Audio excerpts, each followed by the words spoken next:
we know that mental health cannot be separated from the conditions in which life itself is sustained. And just to give you some examples, I love giving examples so that they're, tangible. Climate change is not just about the environment, right? It's a crisis of safety, of continuity, of belonging, which are all really very foundational to mental health. Farmers facing crop failure, experiencing chronic stress, debt, despair, urban communities who live in heat waves, deal with irritability, sleep disruption, increase in intimate partner violence, floods and displacement leads to grief, trauma, loss of identity, unemployment, which has a relationship with mental illness. And of course, young people are feeling fear and uncertainty about the future.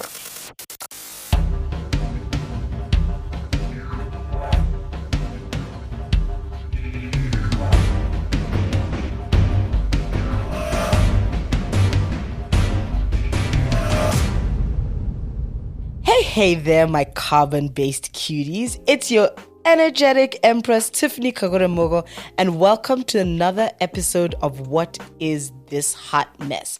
A podcast that sits down with fire feminists from across the globe to talk about the fact that the world is hot trash right now. Anyone who knows me knows I'm not a climate change girly. Like I said in the previous episode with Ruth, I know recycling is a thing and that trees are wildly important. And I love the moon, which is totally a core part of the world being a better place. But I'm also the sort who could not track how photosynthesis happened during basic biology. I can still see myself sitting there staring at that blank page, those 10 marks slipping through my fingers during my middle school exam. But despite all this, I have the confidence of a mediocre white man. So I soldier on to episode 2 in this little cluster of climate change. If you have not listened to episode 1 with Ruth, go back and listen immediately. Respect us, please. Go back and listen. Just do it. It's wisdom and you get to learn about Ubuntu. But on to our new guest. So I told Raj about my climate crisis. See what I did there? Because I didn't know about the climate. So anyway, whatever. It's a joke. It lands. Anyway, I told Raj about my climate crisis and they were like, you know what? I got you. I was like, Raj, honey, much as I adore you and I will flirt with you for free, you've got to stay in your lane. But little did I know that Raj did know about climate justice because these things can be viewed through multiple lenses. Who would have thunk it? Climate justice and mental health having a thing. The tea is too hot. But first, let me tell you about Raj. Raj is the mastermind behind the Mariwala Health Initiative, an advocacy, capacity building, and grant-making organization. And they are also an animal trainer and behaviorist, if that is the right word, who I ask random questions about the birds in my garden. I like to say that I put the mental in mental health, and that's because, I'm not a mental health practitioner or a professional, but I speak from a lived experience lens, which is I'm autistic, I have a learning disability, and so there are things I learned about mental health, and those came to me quite later in life than they should have, despite having a diagnosis relatively early in life. And so that's how I started working in mental health. Also because I spent some time in queer feminist activism, and I found I had no space there at that time to actually talk about my mental health concerns. And that was really hard for me that, in a space that I saw as mine, I wasn't able to bring my full self to it. Now, back to the topic at hand. In their expansive work, Raj and the Mariwala Health Initiative Journal gave us the Reframe series that asked, what is the need for mental health and climate change to permeate each other's isolated, expert-led discourses? They also asked, what is the paradigmatic change needed in conversations of climate change, mental health, and their intersection? In their work, don't I sound so adult? In their work, they conceptualize. Anyway, in their work, Raj and their co-conspirator Sanya Rizwan argue that climate change emergencies are deeply linked to psychological distress and structural oppression. It's not just about recycling or making sure the polar bears are not in their own personal jacuzzi because the ice caps are melting. The impact on mental health is real. And I've been asked this question all the way from immigration counters in the Bombay airport to mental health conferences, right? Is there a connection? And my answer is yes, there is. And the connection is at multiple levels. One is just in terms of the discourse between climate change and mental health. It's marked by a certain global north dominance.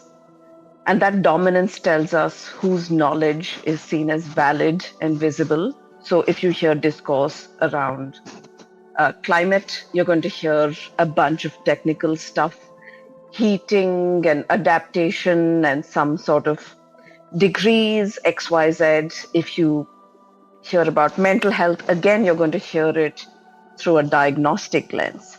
Severe mental illness, schizophrenia, depression, anxiety. We're going to look at XYZ in XYZ population. So that's one intersecting point at a field level. And part of why we don't see the intersection is because of this dominance in expert-led narrative. This expert-led discourse goes, it almost sounds scientific, neutral, technical. It almost sounds like both of these impact all sorts of people in the same way, which we know isn't true. And as much as it is a global problem, like we said in the previous episode, not all climate crises are created equal. The Refrain Priest says that both climate change and mental health disproportionately affect the well-being of people at the margins of society, such as indigenous and rural communities, disabled people, queer people, oppressed castes and races, and working class communities. So while I can use these narratives to say this, the kind of sub-point is that both of these narratives also focus on the individual attributes, individual behaviors, individual lifestyle factors, individual targets of change. But what both of them do together is that they obscure the systemic and structural factors that influence and inform and distribute how climate change or mental health is experienced. Now, a really funky term, because you know I love to give you a funky term. This really funky term is eco-anxiety. It's like other anxieties, but for like the climate crisis. Eco-anxiety is defined as the fear of environmental destruction and climate disasters. As a little extra treat, there is also solastalgia, which is distress caused by the changing environment or homeland due to deforestation, floods, etc., etc. So, of course, eco-anxiety in a more dominant narrative sense is described as distress or worry about environmental changes that are going to happen in the future, about the future in which climate change is a reality. But for me, I question the idea of future because some of us are already living it. It is spoken about more in a clinical sense.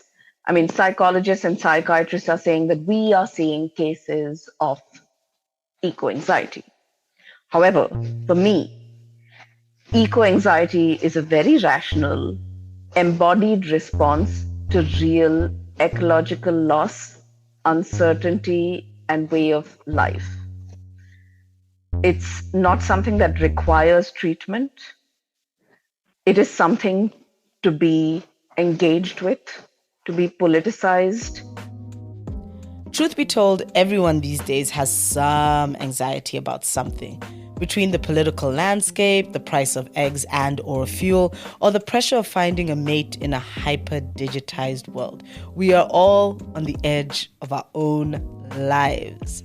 And the anxiety around the climate crisis always seemed like it was for everyone equally. Like the ozone layer getting thin is an everyone problem, right? Wrong. Even the climate crisis, like your racist, misogynistic curmudgeon of an uncle, loves to discriminate. Just because we are all in this big, beautiful house doesn't mean we are all paying the same amount when it comes to the rent that is carbon emissions.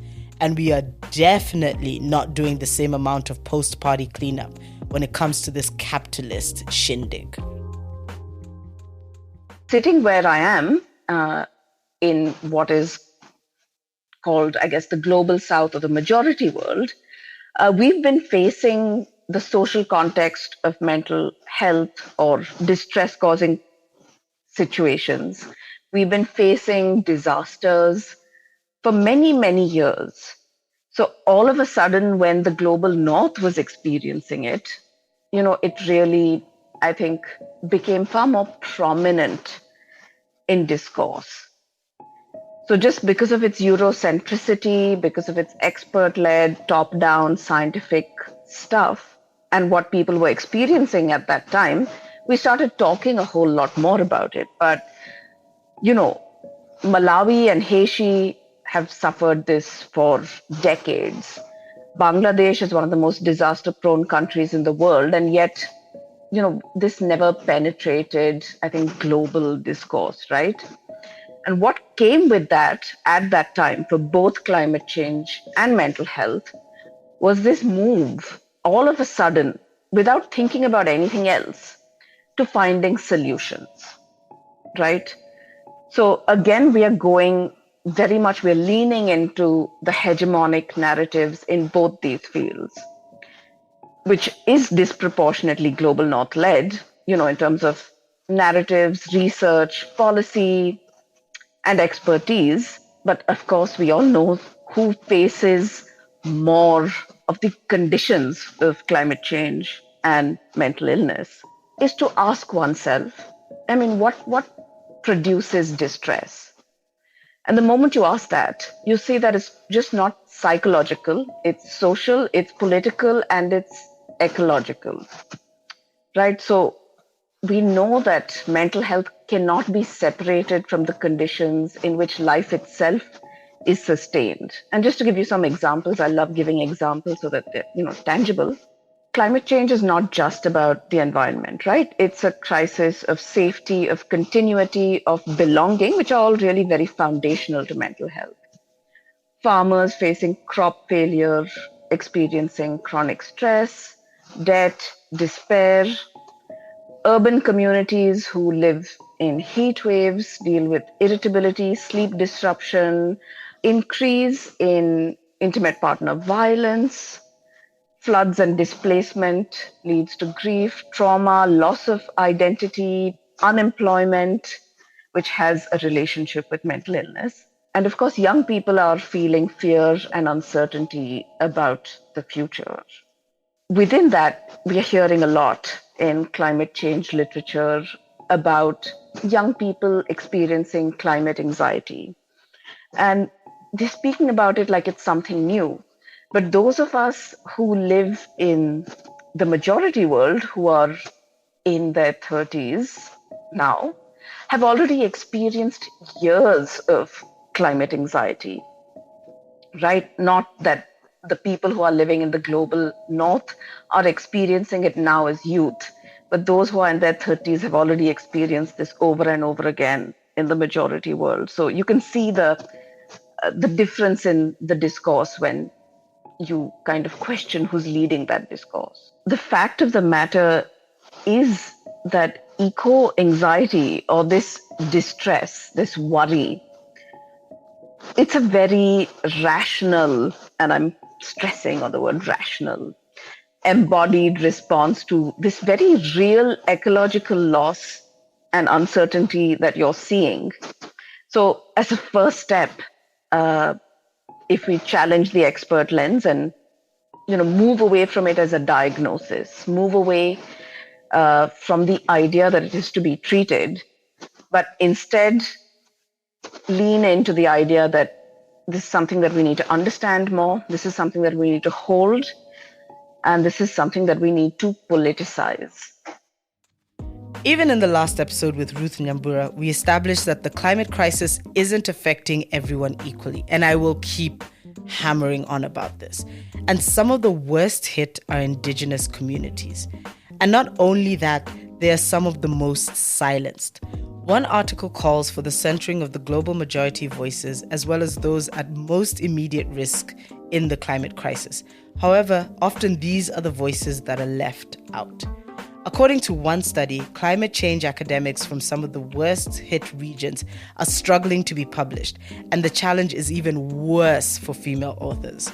The study looked at 100 of the most highly cited climate research papers over the past 5 years. Fewer than 1% of the authors were based in Africa, while only 12 of the papers had a female lead researcher. We're kind of speaking in the us and them thing, but I think, the global south, global north is a binary like any other, and that is reductive. But so much of what our communities have been doing, so much of what indigenous communities in the global north have been doing, have been safeguarding the environment, right? So I think that's one distinction that we must make, that we do have knowledge in our contexts that is currently not being seen as valid. Of course, that is currently not being taken into account. People in the global north are talking about heat waves and trying to figure out what to do. But so many of us in the global south have already lived through that, and our bodies know what it means to live through it. Indigenous communities, which are really the stewards of so many environments across the world. I mean, just even if I have to choose one, the Amazonian rainforest, they're completely left out of these discussions. And they are the communities who've managed to hold the stewardship and interdependence between human existence and these ecosystems, right? And I mean, I think indigenous communities know it really well because it is very deeply tied to their sense of self, their sense of community, their sense of culture. According to a UN paper, indigenous peoples are among the first to face the direct consequences of climate change due to their dependence upon and close relationship with the environment and its resources. Climate change exacerbates the difficulties already faced by indigenous communities, including political and economic marginalization, loss of land and resources, human rights violations, discrimination, and unemployment.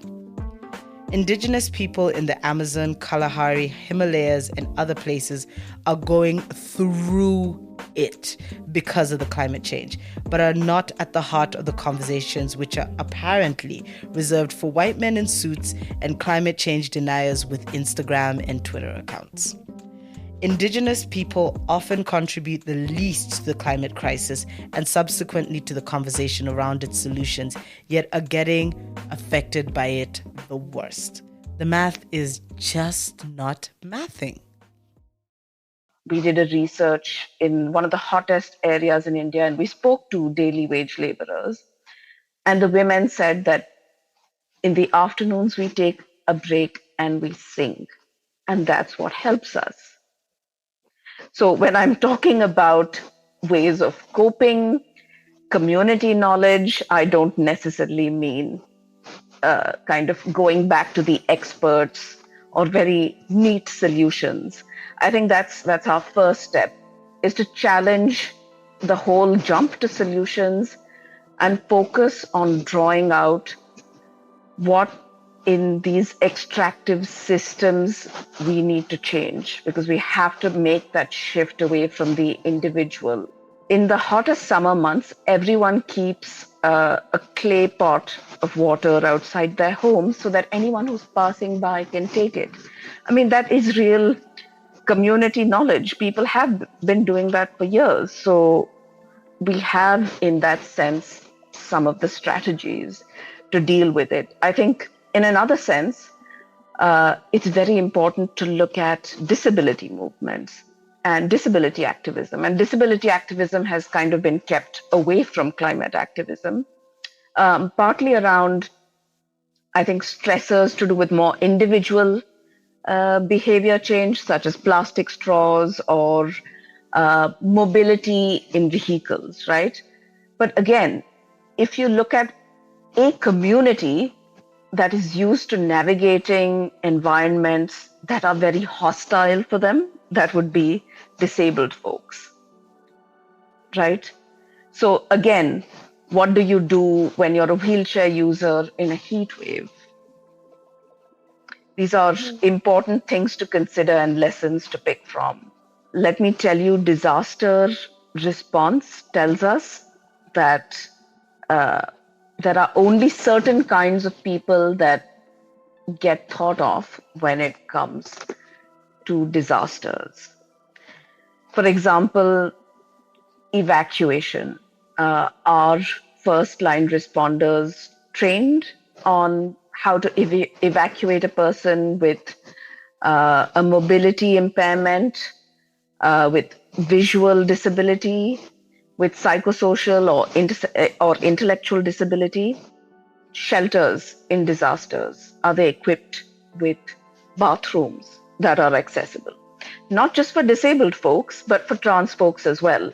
And to that end, where do trans folks get put in a shelter? Again, warning systems depending on where you go.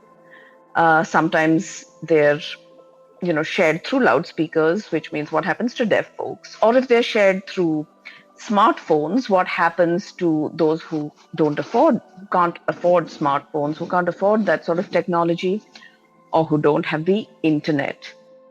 Disaster prep does not have nuance, is not intersectional, does not consider the reality of both evacuation or rehabilitation, and the framework is ableist and neurotypical and cis heteronormative and classist. In terms of intersectionality, we have, I think, a crisis of imagination where we are not seeing quote unquote solutions or ways in which to engage with climate change. Who bears the burden of care work during crises? We both know the answer to that. It's women. Who manages water, food, and household stability in resource scarce contexts, especially if men who cannot farm anymore are having to go out into cities? And of course, who faces the most violence and vulnerability during climate change, displacement, or disasters? And all this distress is either normalized or invisibilized. Again, just to give you an example, and this is researched, we have the data for this. Women couldn't use bathrooms during disasters in shelters because they faced violence. And what happens after the disaster? Trans communities, when there was a tsunami across Southeast Asia and South Asia, trans communities got completely cut out of any welfare or social safety nets. And the same happened to caste oppressed communities. And there you have it, folks. We need a historically based, intersectional, contextual, political, Ubuntu-driven approach to this climate crisis thing. These 2 episodes only began to scratch the surface because, I did not even begin to think about all these bits and pieces and moving parts because generally I try and stay in my lane. But you know what? We are kind of stuck here together. So maybe a little climate justice knowledge isn't a bad thing. Mental health and the climate crisis is absolutely a real thing. So make sure you check out the resources in the show notes and also the Reframe Journal edition, which is also linked up there, as well as all the other info, because, I just try and throw everything in there, right? We're here for a smart time, not a short time, okay? Shout out to the Global Unit for Feminism and Gender Democracy of the Heinrich-Böll Foundation that continues to host this. Thank you. Because, it's a good time. I will not lie, it's a good time. And also, speaking of a good time, thank you to my mix and mastering team, Ray and Sheldon, who answer my WhatsApps, answer my emails, and just embrace my chaos. Thank you to the newest member of my little vibe, Cameron. What are you doing, Smith, for your dope research and always helping me, with my terrible Googling, because my Googling is not the best. For somebody who has these many degrees, my research is also not always the best, but thank you so much. Till the next time, make your own organic wine from scratch. Start training your local pigeons to attack your enemies, or tell your nosy aunt that for some, plants are the new babies, because it's all chaos anyway, and this is not the apocalypse we signed up for.